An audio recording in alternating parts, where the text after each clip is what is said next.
agenciadepodcast.com.br. Conta essa história aí, brother. Massacre de Nanquim. Vamos lá.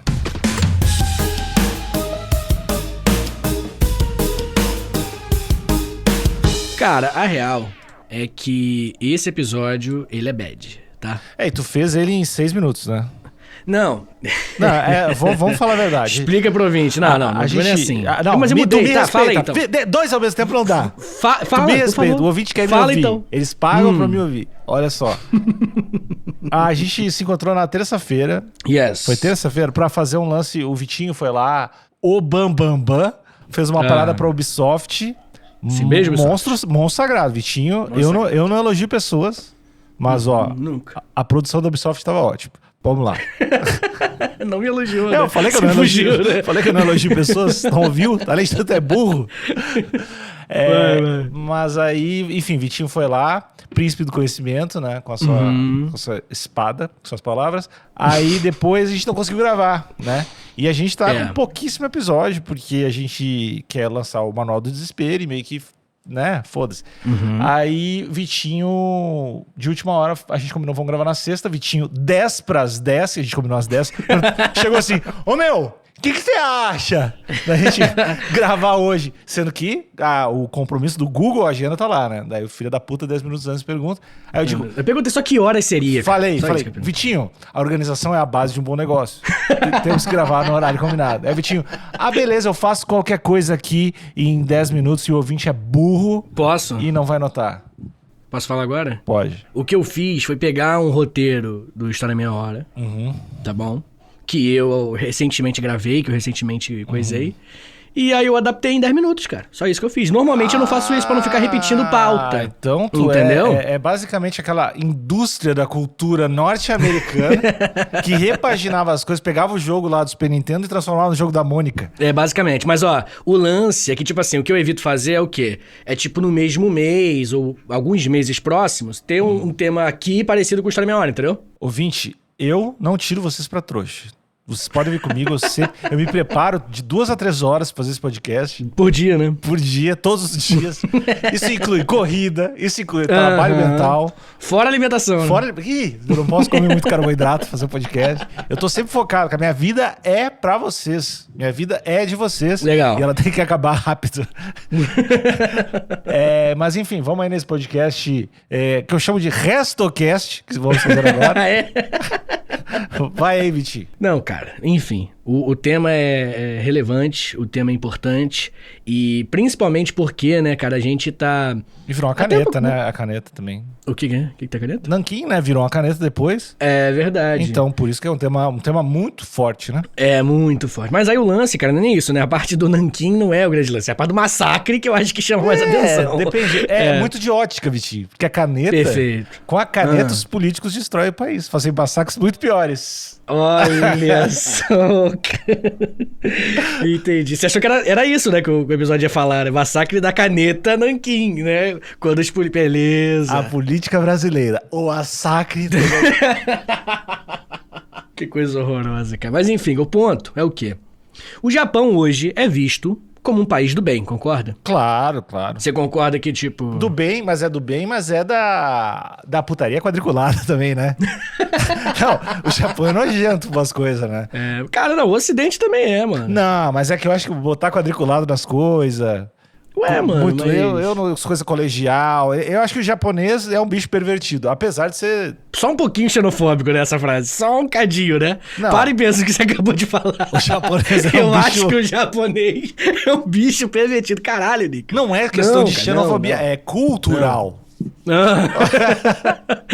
Para, cara, não. Que não tem coisa quadriculada nos outros países. Ué, mas é uma questão legal. O quadriculado é perturbador. Beleza. Não, o lance é realmente a cultura da pornografia no Japão, ela tem aí suas questões, mas vamos chamar assim, né? Ao contrário da nossa, que é super de boa. Isso eu quero dizer, cara. Só que aqui, mano, os dados são assim, a quantidade de estupros que ocorrem são muito maiores, por exemplo. E o bagulho de coisa familiar, mas eu acho que é do mundo todo, né? Que é tipo... horroroso, assim. Como assim, família? Tipo, estupro em casa? Família? Não. Tô dizendo, tipo, pornografia que aí é tipo assim... Ah, tipo, minha mãe, meu pai... É, as paradas meu... Tá ligado? Então, tipo assim, pô, até bati no microfone aqui. Por mais que tu seja a favor e aprove essas paradas, eu não acho tão legal, saca? Eu aprovo? Você falou tu pra mim mesmo? Eu pensei que você tá falando assim pra geral. Não, sei lá, galera, o ouvinte nos conhece. O ouvinte sabe do que isso aqui é feito, né? Significa essa frase, cara. Mas beleza, o lance, né?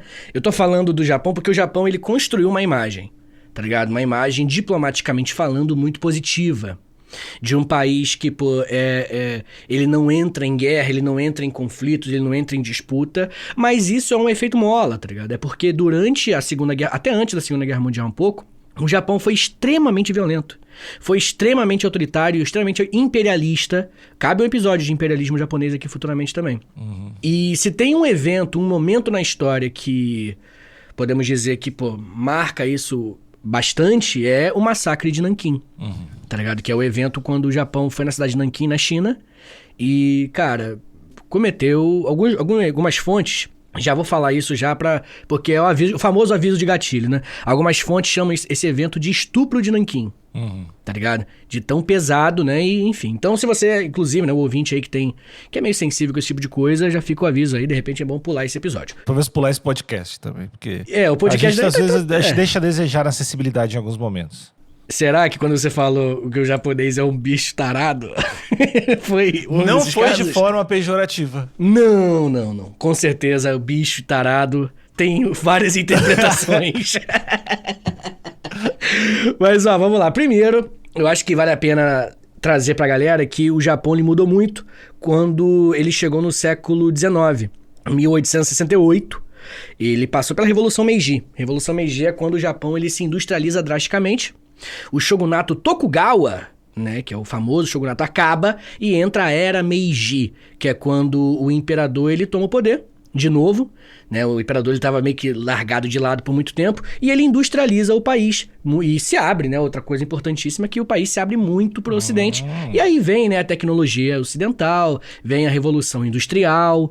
Acontece tudo da noite pro dia no Japão e o Japão passa por mudanças muito drásticas. Uma coisa que é interessante é que o Estado financia essa industrialização, tá ligado? Tinha a Mitsubishi nasce nessa época. Grandes empresas japonesas, elas têm essa ligação com o período, com a Revolução Meiji, tá ligado? Uhum. Que é quando o Japão ele se industrializa. Algumas empresas participaram dessa industrialização e até hoje são as grandes aí do mundo todo, né? Mitsubishi, por exemplo. Muito bem, Alexandre, qual que é o lance? O Japão ele queria se expandir, né? E a expansão industrial, capitalista, ela implica também numa expansão territorial. Nem que seja com áreas de mercado consumidor, entendeu? O Japão, do tamanho que ele era, daquele arquipélago lá, ele era muito pequeno. Então ele falou, cara, a gente precisa crescer. E aí vem, né, a teoria de que, pô, a gente vai se expandir e vai dominar outras regiões. Que a gente precisa de terreno, que a gente precisa de área. E não só a área em si, né? Não é só o terreno, são as pessoas também, o mercado consumidor e tudo isso. Tá ligado? Coisa que o capitalismo no Ocidente fez também. E aí, por isso que houve o imperialismo na Ásia, o imperialismo na África. Mesma coisa. Coisa que todo mundo fez em todos os momentos, né? Não, né? Os países latino-americanos, não. Não, expandir pra pegar mais terreno, tipo, é uma coisa natural. Né? Vamos lá ocupar matar nossos vizinhos e pegar o terreno, é uma coisa do ser humano. Mais ou menos, cara. A América Latina não fez isso, pô. Já acabei de falar. Porque não deu tempo ainda. Tá chegando ainda? Tá chegando. O Brasil nunca tentou nada? Não, o Brasil dominou a parte sul do continente, que vai virar Uruguai, né? Esse bloco se chama Contradição, galera. É onde o professor pede desculpa. Contradição, galera. O professor pede desculpa por dar a famosa pagada de oleio e fala merda o tempo todo. Uhum. E depois volta atrás com o rabinho entre as pernas, assumindo meio de canto seus erros. Mas tudo bem, galera. Eu tô aqui pra ser a ligação entre vocês e o conhecimento. Fica tranquilo que tudo que o Vitor fala, eu filtro. Muito bem. Eu pesquiso, faço teste cego, tudo. Então... Teste cego?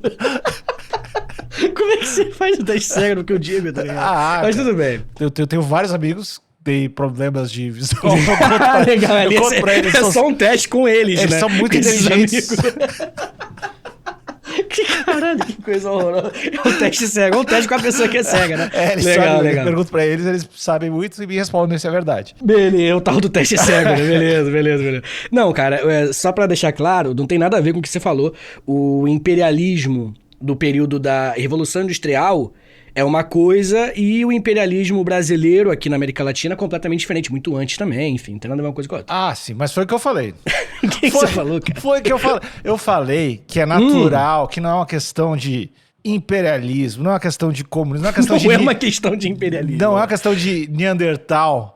Eu acho que querer o gramado do vizinho é uma questão do ser humano e ele se manifesta de diversas formas. Não é, cara. Eu tô de olho nesse teu quartinho aí, cara. Beleza. Mas o lance, o Japão nunca quis, cara, se expandir pelos territórios ao lado, nunca teve essa implicação. Porque era só cagão. Quando ele entrou... Não, porque ele passou pela Revolução Industrial, cara. Sim, que daí cresceu. Não, cara.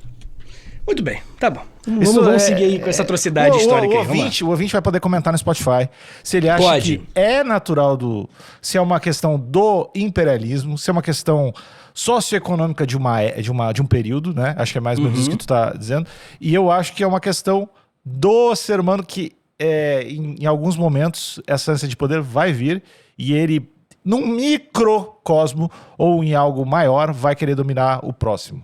A ânsia de poder, cara, esse é o ponto. Varia de cada momento histórico. Às vezes, a ânsia de poder é você ter a honra de um guerreiro samurai e morrer com honra, entendeu? Isso é ter poder numa sociedade, por exemplo, do feudal japonesa. E aí, durante a Revolução Industrial, muda-se o que significa poder.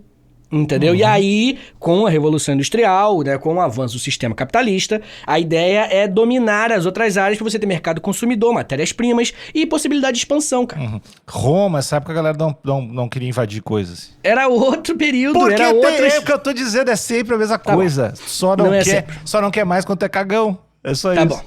Tá bom, então. Então tá dito aí. Continuando aqui, o Atrocidade Cast. Vamos continuar o Atrocidade Cast. Só deixa eu voltar. Não necessariamente cagão, mas em muitos momentos sim. Tá bom, eu gosto que você voltou nisso, mas não voltou no japonês, o bicho tarado. Mas vamos lá, olha só. O lance é, o Japão, ele vai se expandir. Beleza? Ele vai se expandir, ele vai começar a dizer, cara, vamos focar ali na Coreia, vamos pegar territórios mais tarde que vão ser a China. E aí, né, a gente começa já com a primeira guerra sino-japonesa, que é a guerra entre a China e o Japão, em 1894. Essa guerra, ela acontece já no contexto do imperialismo, porque os países europeus, eles já estavam imperializando e dominando a África, muitas regiões da Ásia. E aí, o Japão queria entrar nessa também. Tá ligado? Pra ser uma grande potência também. E aí eles vão lá e invadem a China, eles tentam subjugar a China de vez, mas né, a China se resiste durante o tempo, perde a parte do conflito e tal. E aí vem a Segunda Guerra Sino-Japonesa, que pros japoneses, e pra Ásia, na verdade, pra China também, já é a Segunda Guerra Mundial. Ela acontece em 1937, 2 anos antes da Segunda Guerra Mundial pra gente. Mas assim, não tem nenhuma justificativa de boa pro japonês ter chegado e invadido a China. Não, né? é tipo assim, o território a gente merece, a gente é o povo escolhido. Pô. Ah, tá, então é só... Eles se achavam superiores, até por importar a ideia de darwinismo social que vinha da Europa, entendeu? Porque o Japão ele vai ter isso. Só ruindade. Só ruindade. O Japão ele vai ter essa inspiração ocidental que vai vir junto com a tecnologia da Revolução Industrial, né? Ele vai ter essa ideia, tipo assim, não, nós somos o povo escolhido, né? A bandeira do sol nascente do Império Japonês é uma bandeira que, para alguns povos da Ásia, é vista como uma bandeira nazi. Tá ligado? É tipo assim, é a parada realmente que dominou e subjugou e matou milhões de pessoas. É que eu achei que poderia ter talvez de um outro contexto... Sei lá, de repente já começou com uma briga de importação, uma coisa de taxação, ou ali aquele terreno era do outro. Achei que poderia ter outras fontes também, pelo menos para eles darem a desculpa, tá ligado? Ah, não, sempre tem desculpa, né? Ele sempre tem uma como é que eu posso dizer? Uma explicação, tipo assim, depois não estão concordando aqui com essa taxa, a gente quer botar uma taxa, a China não aceita essa taxa, a gente vai ter que invadir. Tipo Kuwait e Armênia, né? É, tipo assim, que eles... eu só chutei 2 países, cara. Tu falou porque o genocídio armênio e a guerra no Kuwait que tá tendo, pô. Que foda. Cara, te odeio, cara. É que precisa de uma justificativa, então. É por isso, você falou 2 lugares que guerra real. Já tiveram guerra real. Tipo, a guerra Nigéria e Polônia, né? Muito. Nigéria e Polônia é foda, aí não dá. Mas muito bem, cara, o ponto é, a gente teve, né, em 1937, o início da Segunda Guerra Mundial pro Japão e pra China. Que é quando começa a Segunda Guerra Sino-Japonesa. Ela é uma guerra que dura 2 anos antes da Segunda Guerra Mundial e vai até o final da Segunda Guerra Mundial, em 1945. O Japão, ele começa ali dominar uma região pesada da China, incluindo Pequim, Xangai e aí, né, o tema do episódio, Nanquim. Alexandre, você acha... Vou fazer uma pergunta aqui pra você aqui agora, aqui no roteiro. Alexandre, você acha que as pessoas mudam ou não? Mudam. Mudam? Mudam. Você acha que a pessoa que cometeu uma atrocidade, dada o devido tempo, dado o seu devido processo de racionalização do evento, sei lá o quê, depois de um tempo a pessoa vai lá e fala, pô, pensando bem, eu viajei. E ela muda? Eu acredito que sim. O que eu não acredito que isso necessariamente perdoe crimes cometidos. Mas eu acredito que as pessoas mudam. A pessoa que traiu a outra, ela pode se arrepender. Claro. E aí ela... Só que ela também não vão fingir que não aconteceu. Eu tô dizendo que perdoar ou não é uma coisa, mas as pessoas são capazes de mudar. Você já mudou? Já. Não vai desenvolver. Não vai desenvolver. Acho que não é bom falar. Beleza. Não, tô brincando. Não, já mudei. Acho que pessoa que não muda, que pessoa que não tem vergonha dela mesmo de 5 anos é um imbecil, assim, né? Um pouco radical a sua opinião. Não, eu acho que tu tem que ser pelo menos uma pessoa que tu te acha uma versão melhor de ti em 5 anos, assim, né? Eu acho que faz parte. Faz, concordo. Se tu tá muito acostumado, eu odeio aquele papinho de... esse papinho me deu raiva física real agora. Que é, pô, cara, todos os erros que eu cometi me fizeram chegar até aqui, eu não me arrependo de nada. Esse papinho é de filha da puta, velho. É de filha da puta. Eu gosto de exagero, né? Não, é de filha da puta. Porque senão não seria pessoa... Não, tu é perfeito então, filha da puta, né? Nunca é, tu é um merda. Tu é um merda. Não me arrependo de nada que eu fiz. Não me arrependo de nada que eu fiz, porque fez eu chegar onde eu cheguei, estar com as pessoas. Chegou a um lugar pior do que tu chegaria. Cara, gerente do Starbucks. Né? É seu merda. Legal. Teu namorado é tosco, tua mina é feia. Toma no teu cu. Beleza. Tô com muita raiva desse convite. Eu odeio esse papo. Beleza. Tu gosta desse papo? Não. Me acho uma merda. Eu acho que você não ia me agredir agora? Não, eu tô lá cabeçado. Eu invadi a tua casa, cara. Muito bem. Eu acho que mudar faz parte pra caralho. E cara, acho, inclusive... Imagina que tu mudou nesses últimos 5 anos. Pelo amor de Deus, né? Tu viu muita mudança minha, imagina eu, né? Não gostava de indiano no início do podcast. Né? Para, cara. Como é assim? Você inventou essa merda? Tem 5 anos, cara. E até hoje as pessoas falam dessa merda, E tu mudou, né? Teu cara de hoje. Para. Mas, sabe qual que é o ponto, cara? Eu acho que a gente tem que tirar as conclusões de acordo com os dados que a gente recebe. E daqui a 5 anos eu vou ter recebido muito mais. Concorda? Concordo. Vou ter muito mais dados. Então, se eu não mudar, tirar as mesmas conclusões, é que provavelmente eu não tô levando em consideração esses novos dados, ou eu não levei em consideração os dados que eu já tinha. Então, eu acho que é errado. Mas uma coisa também que eu noto, sempre quando eu olho pra trás, eu penso, não tava tão fudido assim. Como assim não tava tão fudido? Não sei, às vezes tu pensa, tá louco, fudido, sei lá, tava num problema, numa crise, numa parada, sei lá, em alguma coisa ruim. Aí tu olha, sei lá, te afasta com o tempo, olha uma foto, vê um vídeo, lembra uma coisa, tá de boa. Será que não é um mecanismozão mesmo? Seu? Tipo sei. assim, de gerir aquilo? Porque é aquela coisa, né, cara? A gente tem que dar significado pros traumas, né? E aí a gente, de repente, você pode falar, não, pô, tava tranquilo, sei lá. Que tipo assim, a real é que a forma que a gente tá é como a gente se sente, né, mano? Calma aí, vamos pensar. A forma que a gente tá é como a gente se sente. Então, tipo assim, o seu problema pode ser muito pequeno. Mas se você tá sentindo ele muito grande dentro de você, é assim que você tá. Tem muita gente com problemas muito maiores e muito menores que lidam muito pior e muito melhor. Eu discordo um pouco. Eu acho que a forma como tu... Eu acho que são coisas completamente diferentes. E o erro está em ignorar um dos dois. A forma como tu te sente... Se tu te sente mal, não quer dizer que aquilo, por estar bem, não é um problema. Eu acho que é literalmente como você se sente, assim. Eu acho que tipo, se você tiver numa merda, numa situação muito horrorosa, morando na rua, tá todo fudido, metade do braço caiu. Mas se você, porra, é uma pessoa que, pô, lida bem, assim, que tem um estado de espírito fudido, assim, a pessoa foda, que só falta levitar de tão foda, aquilo ali você não vai estar sofrendo. Eu acho que precisa de uma conexão entre as duas coisas. Eu acho que tem momentos que tu não tá sentindo... Se tem alguma coisa que tu não tá sentindo condizente com o que tá acontecendo, tem alguma coisa mal regulada aí. Você acha mesmo? Porque se tá tudo bem com a tua vida, tá tudo bem, e tu tá todo fudido da cabeça, não tá tudo bem com a tua vida.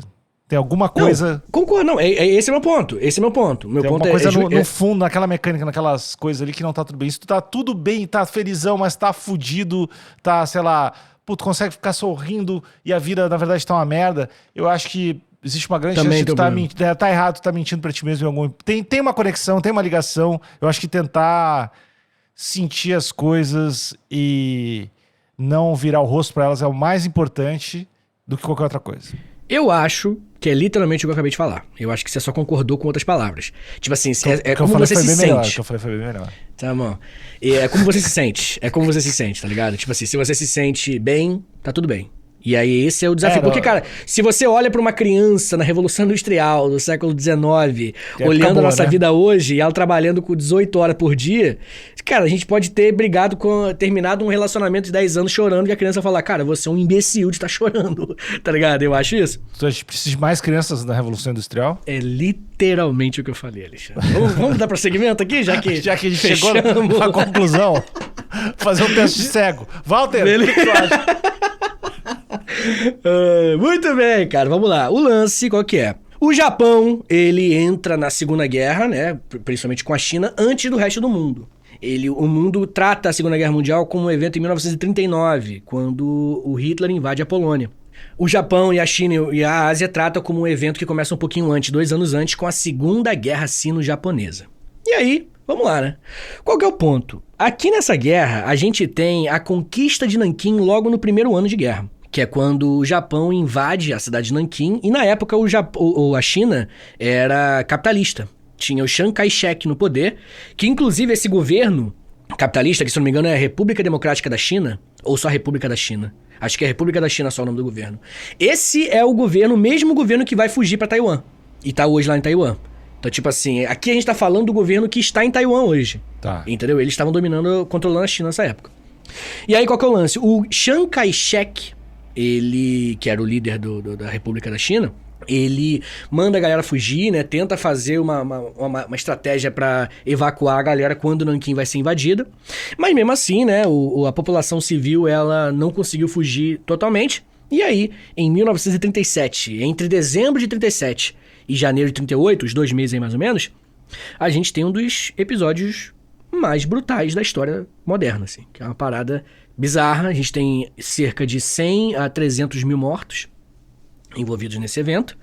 E, cara, como eu falei, é meio bad e chamam de estupro de Nanquim, cara, porque a gente tá falando de um número de cerca de 80 mil mulheres, incluindo idosos, incluindo crianças, que foram estupradas e torturadas e cortaram criança. Cortado? Tá ligado? Cortado, literalmente cortado ao meio. Ó, tem um caso aqui, cortado ao meio? Ao meio. O John Maddy, no dia 13 de dezembro de 1937, ele descreveu o caso que ele contou que cerca de 30 soldados torturaram, violaram e mataram uma mesma família com 11 pessoas, incluindo o bebê e uma criança de 2 anos que foi cortada ao meio. 2 crianças sobreviveram e foram encontradas 2 semanas depois. Viajaram. Foi um erro, Foi um...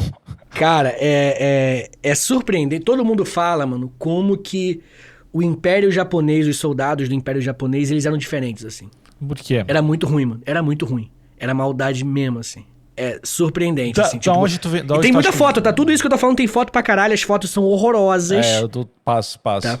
Não, são horrorosas as fotos, eu não recomendo, mas, né, pra quem quer estudar... Quem é que tirou essas fotos, cara? Não, muita gente foi lá, o evento, né, uma coisa que é interessante é que teve muita gente de... Uma cidade grande, né, a gente tá falando de uma cidade com centenas de milhares de pessoas na década de 30. Então, tipo assim, é uma cidade muito grande pra essa época. Então tinha muita gente de fora que o Império Japonês não se meteu, né? Embaixadas e tal, tinham zonas que não tinham a ver, tá ligado? Então, existem muitos registros, tem muitos registros. Hoje em dia tem muita gente no Japão que nega o massacre de Nanquim, tá? Tipo negacionista do Holocausto. Uhum. Tem negacionista do massacre de Nanquim também. Que diz que não foi bem assim. O famoso não foi bem assim. E primeiro que fala que os números são exagerados, né? Enfim, tratam isso como... Esses casos, né? Tipo de estupro, principalmente. Uhum. Cortar a criança ao meio e tal. Falam que é tudo mentira. Não cortar a criança ao meio. Não. Falam que é... Se foi um caso ou outro ali muito isolado. A criança já tava cortada ao meio. Quando você chegou, ele tropeçou e deixou a espada dentro do... já tava. Tipo isso. Na verdade, eram duas crianças, as duas. Uma não tinha metade de cima e a outra não tinha metade de baixo. Olha só. Só que aí viram uma do lado da outra. E acharam que era... É verdade. E aí, tá tudo errado, cara. Cara, até essas piadas. Mas, principalmente as piadas. Mas aí, cara, qual que é o lance? A gente tem muita fonte diferente. Tem um missionário chamado John Gillespie Maggi, que ele fez vídeo, ele filmou. Tem um grupo de estrangeiros que ficaram conhecidos, eles foram pra biblioteca de Yale depois e fizeram os testemunhos. Então, tipo assim, temos gente de vários lugares do mundo que estavam lá. Não é meio ruim dizer que não rolou, né? Pra você ter uma noção, cara, tinha um nazista lá, o John Haber. O John Haber, ele escreveu assustado, assim, falou, cara, o que aconteceu em Nanquim? O nazista falou, calma aí, galera. Cara, não, é inacreditável o que eu acabei de ver. O nazista falou, preconceito não pode nos cegar, galera. Tipo isso, E aí, porque assim, você sabe que o Japão e a Itália e a Alemanha eram brother, né, durante a Segunda Guerra Mundial, e esse cara, ele, tipo assim, cara, eu não acredito que nossos aliados cometeram essa atrocidade, assim. E tem muitos livros também, né, e testemunhos. Então não tem como negar muito não, cara. Mas a galera nega a vera. Por que tu acha que vem essa... por exemplo, quando a gente pensa ali nos nazistas, a gente pensa que com o tempo eles foram transformando na cabeça dele, pô, isso aqui não é nem gente, isso aqui tem que matar, é um verme, é um inseto. Tu acha que como eles fizeram exatamente a mesma coisa? Ou teve um upgrade? Ou teve alguma parada cultural pros caras chegar tão brutal assim? Acho que é um pouco de tudo, né, cara? Eu acho que... Maldade não é um sentimento que talvez nem exista, tá ligado? Maldade é quando você tá disposto a fazer de tudo pra conseguir alguma coisa. Então, tipo assim, em nome do Japão ser uma grande nação, eles podem cometer... Tipo na Beleza Fatal que a gente tá vendo a Lola, né? Pessoal cara, que não... Cara, só um pouquinho, pessoal que não está acompanhando a novela Beleza Fatal na HBO... E não sabe da família Argento. Perdendo. E da Lola Leite. Tá perdendo. Estou no episódio 36, galera. Porque faltou luz um dia inteiro, senão tava mais. Mas tá bom demais. E a Lola, eu acho que a Lola é um exemplo do imperialismo, assim. E um exemplo de como o ser humano fica cego por poder. O pessoal que tá vendo Beleza Fatal sabe muito bem do que eu tô falando. Sim. É a Camila Pitanga. Você acha que a Camila Pitanga leu um pouco sobre o imperialismo japonês quando fez a Lola? Beleza Fatal. Tu não gostou de Beleza Fatal, Vitinho? Não, cara, não é meu tipo de conteúdo. Cara. É um otário. Tu gostou, cara, assim? Não, cara, não gostei. Não é meu tipo de conteúdo, não é o que eu Tu é da família Argento, então? A real, cara, é que eu só não aguento mais ver a bunda daquele maluco lá. Eu fiquei 1 hora vendo com você e a Catarina lá na sua casa, e eu vi a bunda dele 3 vezes, pô. Parece bastante. E tem um protagonista que aparece sem camisa em todas as cenas. Teve uma que bateram na porta, ele tirou a camisa pra abrir a porta. Então, é muito forte. Não é tanto do meu feitio, não, mas eu respeito, Respeita? Sim. Obrigado. Respeito. Muito bem, Alexandre. Só pra resumir, só pra sintetizar Lola Land imperialismo, né? Beleza. Lola Land imperialismo. É tipo assim, que maldade é quando você acredita cegamente em alguma coisa e você tá disposto a tudo pra alcançar essa coisa. E aí, quando você... Porque muitas batalhas, quem vence é quem tá mais disposto a tudo. né?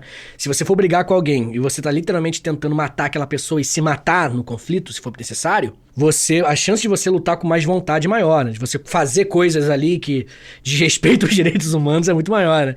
E aí... Eu acho que tinha muito disso no Japão. Eu acho que, tipo, o Japão se enxergava como... Cara, a gente tem que fazer o Império Japonês, né? A nação japonesa ser soberano. E ele merece esse lugar e a gente vai fazer de tudo que for necessário. E aí, começa a misturar, começa a entrar no lado doentio mesmo. Ver uma criança no cortado ao meio e não achar isso absurdo, já tá, tipo assim, caralho, mano, o que tô fazendo? Se a pessoa ainda tem aquela régua moral dela...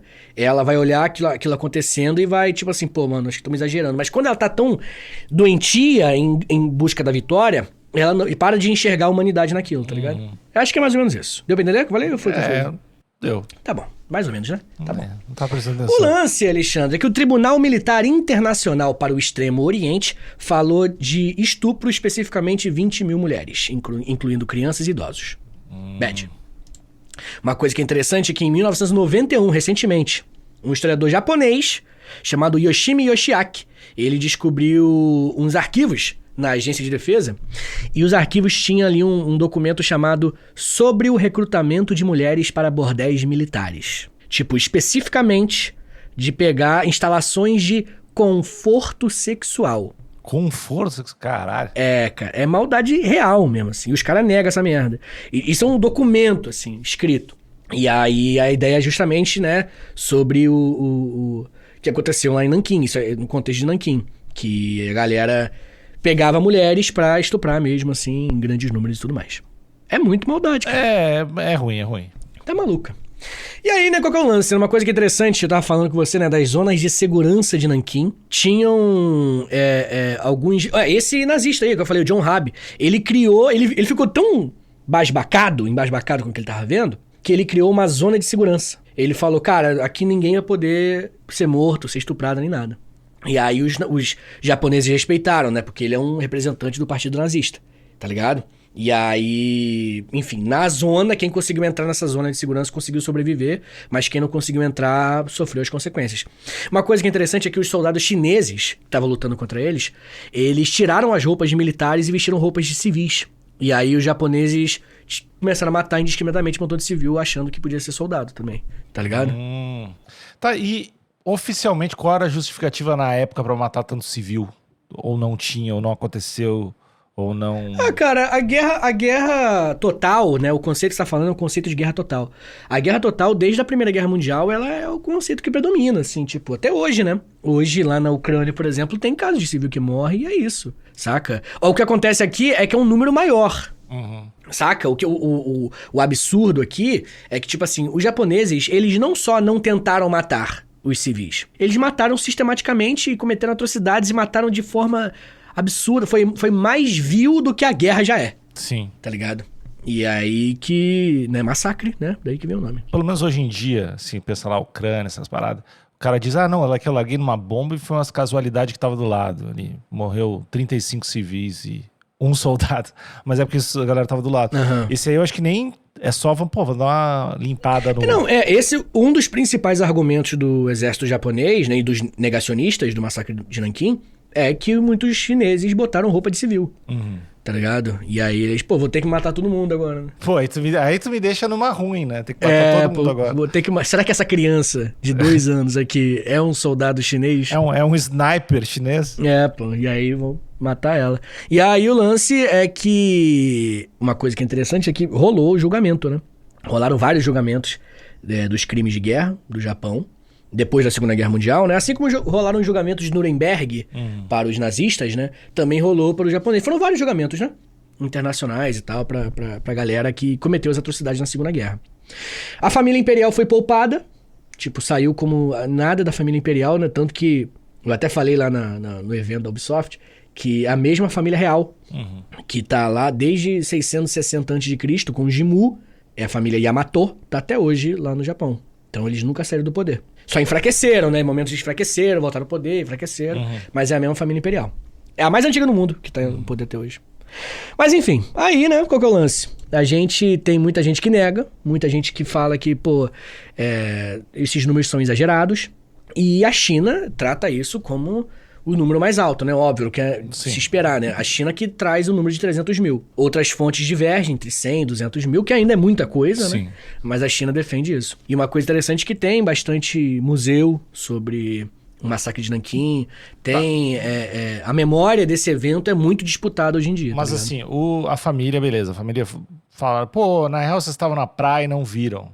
Família imperial. Agora, quem foi condenado? Ninguém foi condenado? Os militares, né? Os militares, os generais, alguns soldados. Mas soldados de ralé, geralmente, né? Não sofrem muitas consequências. Mas líderes militares, com certeza. Isso é a grande maioria. E mesmo assim, mas como é que os caras conseguem negar se os caras foram condenados? Eles foram condenados por quem?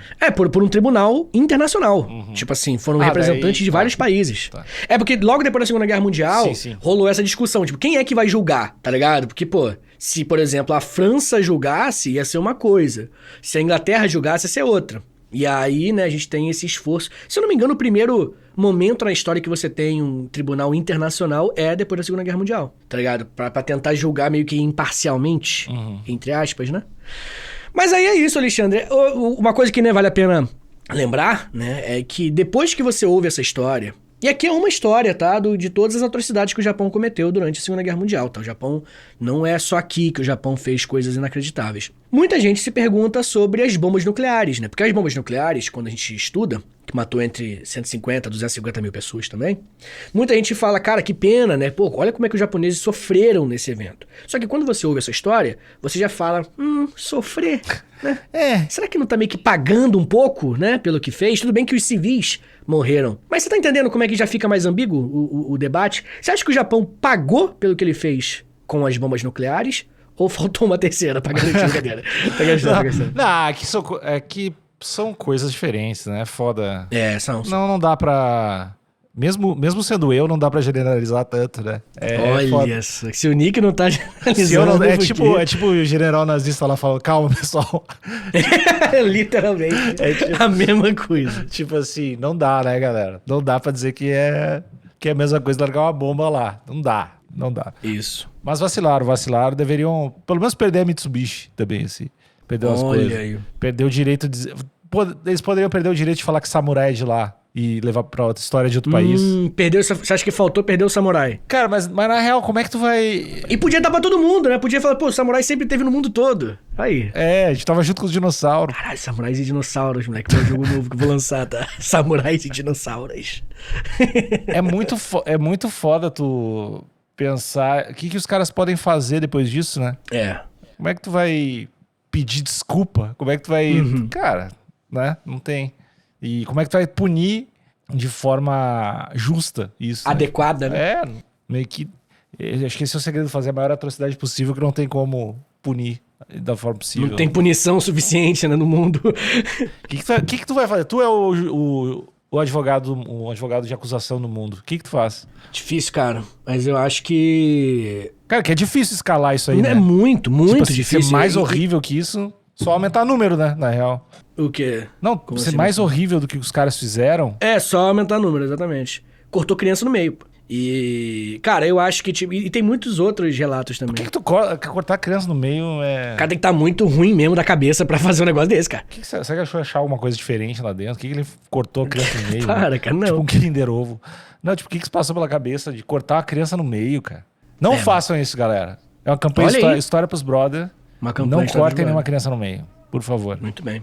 Caramba, hein? Que mensagem boa que a gente deu no final do episódio, né? A gente é assim, se cortar é culpa dos outros podcasts.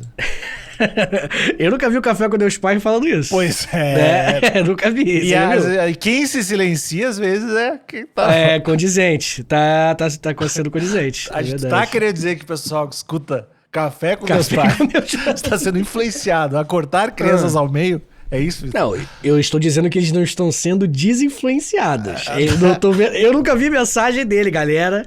Isso, deixa eu deixar claro uma coisa aqui. Corta a criança meio errado. Nunca vi. Então, se acontecer, quem foi que estimulou, entendeu? Nós. Não, eu não fui. A gente falou pra não fazer. Olha aí, ó. Agora vai, moleque. Agora a gente consegue. Agora vai. A gente podia fazer uma collab com o Café com Deus Pai, né? Quem é o cara? É um padre, né? Não sei. Vamos ficar amigos. Acho que é um pastor. Deixa eu ver. Quem é o Café com Deus Pai. O Manual do Desespero, ele ia ter outro nome por mim, né? Que ia ser Café com Nada. Ia ser foda Café com Nada. Paulo Ricardo é o nome dele. Paulo Ricardo? Não é um músico? Não, é o Júnior. Deixa eu ver, Júnior Rostirola. Calma aí. Júnior. Calma aí, Júnior. Não quero. Calma aí. Ô, Juninho, vamos fazer um aqui, eu e tu. Eu e tu e Vitinho.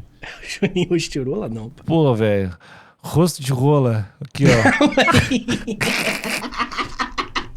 Cara, certamente os amigos dele devem chamar ele de rosto de rola.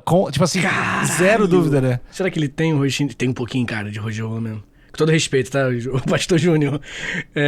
Vamos parar de falar, cara, que eu não vou conseguir me concentrar com o Eu quero ser amigo do pastor. Do Rostirola? Eu quero ser amigo. Ele tem, de órfão a pai de muitos. Caralho.